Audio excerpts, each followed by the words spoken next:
अब देखिए कुछ दिन पहले एक और मामला सामने आया था। रेलवे के एक मंत्री ने जॉब दे के बदले में गरीब किसानों की जमीनें लिखवा ली थी। जॉब के बदले में जमीन पड़ा ली। वो भी केस सीबीआई में चल रहा है, कोर्ट में चल रहा है। देश के करोड़ों युवाओं के साथ विश्वासघात किया है।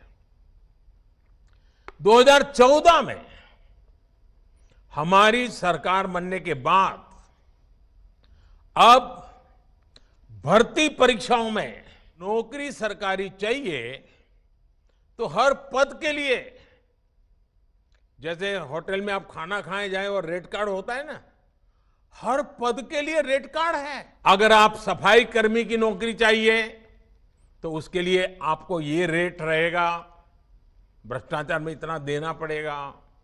अगर आपको ड्राइवर की नौकरी चाहिए तो ड्राइवर की नौकरी के लिए ये रेट रहेगा। अगर आपको क्लर्क की नौकरी चाहिए, टीचर की नौकरी चाहिए, नर्स की नौकरी चाहिए तो आपको ये रेट रहेगा। लेकिन क्योंकि हम ट्विटर की बात कर रहे हैं, आपके सामने एक आंकड़ा है और इसको भी मैं साझा कर दूंगी आपके साथ। आपको याद होगा अगस्त 2021 राहुल गांधी जी का अकाउंट ट्विटर ने ब्लॉक किया था।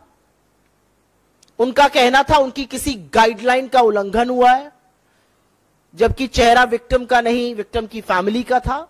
लेकिन बहरहाल अगस्त 2021 में राहुल गांधी जी का ट्विटर हैंडल ब्लॉक किया जाता है और अगले 6 महीने तक उनका ट्विटर ग्रोथ, उनकी सब्सक्राइबर ग्रोथ, उनकी फॉलोवर ग्रोथ बिल्कुल नगण्य हो जाती है।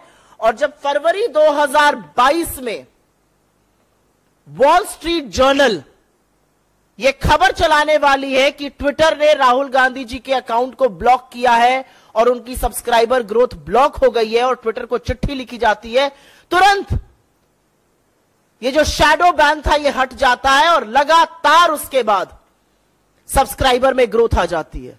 तो मैं आज ये क्यों ना कहूं कि ट्विटर ने ये शैडो ब्लॉकिंग, सब्सक्राइबर ग्रोथ पर ब्लॉक करना सरकार के कहने पर किया था। और ये जो 6 महीने का बैन था ये सरकार के दबाव में आकर किया गया था, जिससे विपक्ष की सबसे मजबूत आवाज को भी ट्विटर जैसे प्लेटफॉर्म पर ब्लॉक किया जाए। और ये कहानी सिर्फ ट्विटर तक सीमित नहीं है। हम सबको पता है कौन से पेज डिलीट होते हैं, हम सबको पता है किसके पोस्ट डिलीट कराए जाते हैं, फेसबुक से, यूट्यूब पर किसको रिस्ट्रिक्शन करा जाता है, यह सर्वविदित है।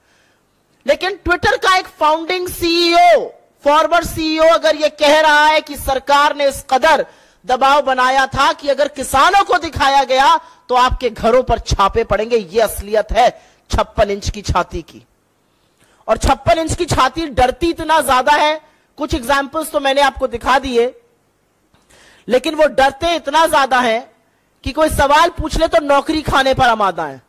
अभी थोड़े दिनों पहले अमेठी में सबने देखा, स्मृति ईरानी जी जा रही थी, पत्रकार ने सवाल पूछने की हिम्मत दिखाई, 12 घंटे से अंदर में पत्रकार की नौकरी खा ली। बड़ा संतोष आया होगा, बड़ी संतुष्टि आई होगी। नौकरी एक बना नहीं सकते लेकिन खाने में सबसे आगे रहते हैं।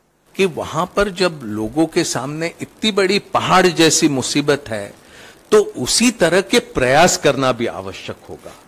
कल्पना कीजिए और एक बात, आज मणिपुर में करीब 5 लाख एम्यूनिशन पीसेस, जिसमें ग्रेनेड्स और मोटार्स भी इंक्लूडेड है, वो लूट लिए गए और करीब 3,500 वेपन्स। अब उसमें से जो वापस हासिल किए गए वो बहुत कम है। सरकार कोशिश तो कर रही है फिर उसको किसी ना किसी तरह से वापस लिया जाए, लेकिन इतनी बड़ी मात्रा में वेपन्स, आर्म्स एंड एम्यूनिशन अगर लोगों के बीच में है, लूट लिए, पुलिस स्टेशन से लूट लिए, रोका नहीं उन्हें, तो वहां स्थिति कितनी गंभीर होगी इसकी कल्पना करना होगा। 3 काले कृषि कानून आए थे, किसान विरोधी कानून, और उन किसानों का दमन किया जा रहा था।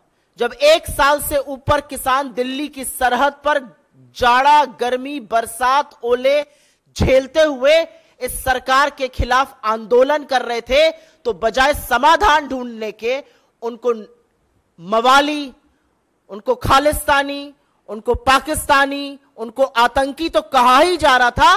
साथ में ट्विटर जैसे प्लेटफॉर्म्स को यह भी बोला जा रहा था कि अगर उनको दिखाया तो आपका भारत में बोरिया बिस्तर हम बंद कर देंगे और आप पर छापे मारे जाएंगे।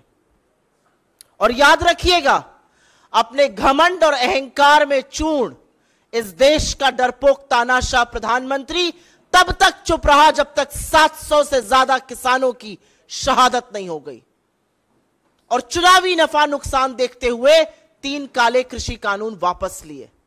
लेकिन यह सच है कि जब इस देश का अन्नदाता अपने हक की लड़ाई लड़ रहा था, तो इस देश के प्रधानमंत्री उनका दमन कर रहे थे, उनकी आवाज को दबाने की कोशिश कर रहे थे। और आपको याद दिला दूं, यह मई 2021 की बात है। किसान आंदोलन चल रहा था, अपनी चरम सीमा पर था, और तब बीजेपी की फेक न्यूज फैक्ट्री, जो कि सही नाम है बीजेपी की आईटी सेल का, उनके कुछ बददिमाग प्रवक्ताओं और सांसदों ने एक मनगढ़ंत फर्जी ट्वीट किया था कोई तथाकथित टूल किट को लेकर।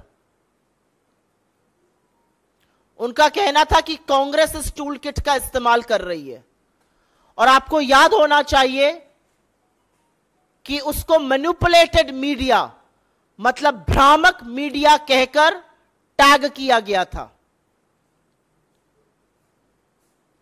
और आज वो असलियत सामने आ रही है कि उसके बाद क्या हुआ था। उसको भ्रामक मीडिया कहकर टैग किया गया था, और 24 मई 2021 को ट्विटर के ऑफिसेस पर छापा पड़ा, ट्विटर के एम्प्लॉइज के घर पर छापा पड़ा, और यह अब समझ में आता है कि किसान आंदोलन को दबाने के लिए किया गया था।